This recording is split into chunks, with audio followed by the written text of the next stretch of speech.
Hey everyone, it's Tamron. And Lish. And we're right on time for summertime. Aquaba to summertime, everyone. Today I'm here with the most beautiful, well-accomplished Miss Tamron Hall and Miss Lish. How you guys doing today? We're doing good. Living the dream. Now, thank you so much for giving me some of your time. Honestly, I appreciate it. We appreciate you for being interested in our new cookbook and our journey together. A confident I'm cook. intimidated. You've got the mic, you're in control. I know. Well, you are such an amazing person, so that's news to me. Thank that you. You're intimidated. That's news to me. I am. I mean, you're the future of reporting and journalism. You're getting a scoop right here. I think this might be one of our first big interviews about the cookbook as we just kick off our tour. Look at you, breaking news. Well, I'm honored. Now, what inspired you to create this cookbook?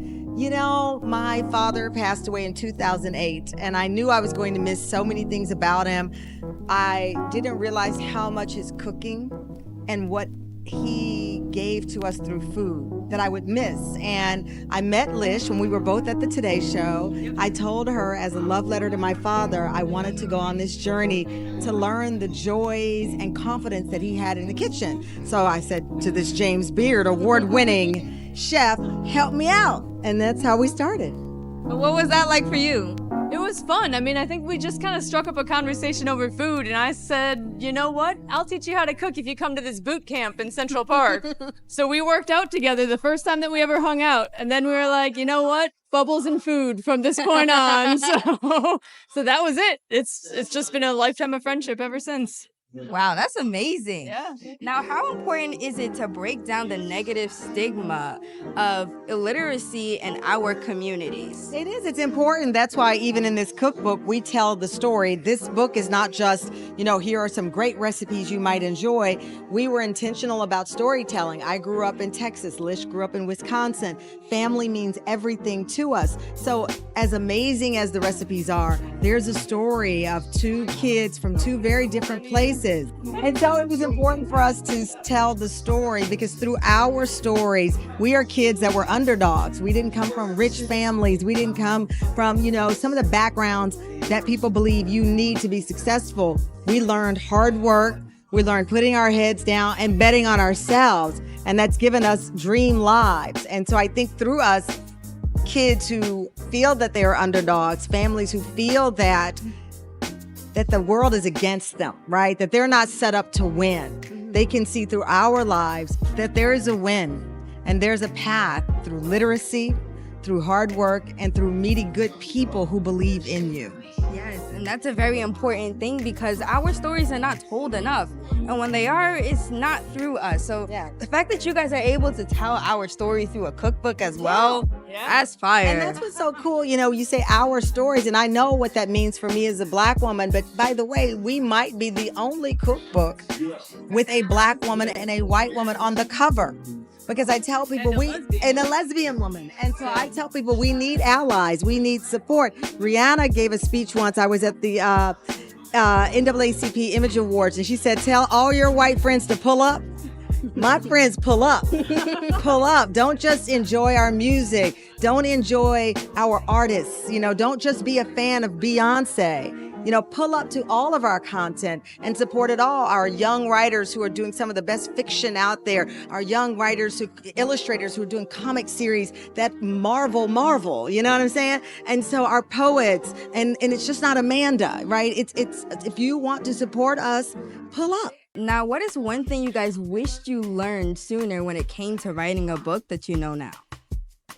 Ooh, you know what? I don't know if I have an answer to that because I think that you learn the things that you are meant to learn at that time. Sometimes people look at your generation and they say, oh my gosh, that generation. And I said, you don't understand it because it wasn't meant for you. You get having a camera here and interviewing me. I didn't have this, but I wasn't meant to. My journey was something else. So for me, I think all of us, you acquire the things you are meant to know. The key is keeping your eyes open. You came up and asked us for an interview. You didn't wait for a publicist. You didn't wait for somebody to give you permission. You grabbed the mic literally and made your own way. That today was the lesson that you were meant to learn today. Thank you. And what about you? I'd say that I'm happy that I knew what I knew going into it and that I didn't know what I didn't know. Because sometimes that gets intimidating, you know? So it's like you just got to go into it and take it one day, one step at a time and make it work. That's what we do. How would you describe your cookbook in one word? Amazing. Amazing. Confident. Because I like the book that. is also about, it's not, as I said, it's recipes, it's storytelling, but it gives you like foundations. It tells you the tools that you need in the kitchen. It tells you like how to stock your pantry, techniques. Like it is a full 360. We have snacks, we have desserts, we have dinners, we have lunch, because we wanted, and I wanted for people to feel the confidence that I now feel in the kitchen. And obviously you can't hire Lish to come to your home and do that. But through this book, you get to see what took 10 years of just teaching and learning, and we consolidated it in the book. So it's not going to take you 10 years to learn to cook. It will not. But I took that time because I really wanted to research and talk about like, how does it feel to go in the kitchen, cook something for yourself or something for your friends, and they like, "Ooh, girl, you did that. You did that." And that leads to, I think my one word would be joy. Yeah. Because there's joy in our story. There's joy in the family that we've created outside of our given family. We now have chosen family. And there's joy in the food that we make together and in the confidence that you build in the kitchen. So I think that sums it up for me, is joy. Going back to about Black authors, it was intentional for this to be a joyous book. We talk so much about trauma and tragedy, and those things are real and those stories should be told. But I want people to see this Black woman on the cover here, smiling, just like you're smiling now, because there's joy in our stories. Yes, there is a lot of joy in our stories. Now, I live in Ghana, West Africa. I'd like to teach you guys 2 words. Okay. Do it. Akwaba, which means welcome. Akwaba. Akwaba. So Akwaba is like welcome to a place. So for my platform, it's Akwaba to summertime. That's why I started it like that. Okay. And Medasi, which means thank you. Madasi. Medasi. Yes. Now, I would love for you guys to come to Ghana someday, honestly. I was like, When are we going? we can hit the road right now. Get JFK is an hour away. That'd be You nice. promised to give us a food tour of Ghana. Oh, definitely. Ghana, that's actually one of the many beautiful things that they're known for. Their food is, I think, but it also depends if you like spice. If you like spice, then. We love spice. All right, then you guys are good to go. All right, done. Ghana, you heard that. Miss Tamron, Miss Lish are coming to Ghana. Hey, prepare the most amazing food for them, eh?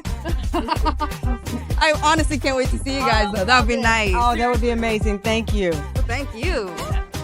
And until next time on Summertime.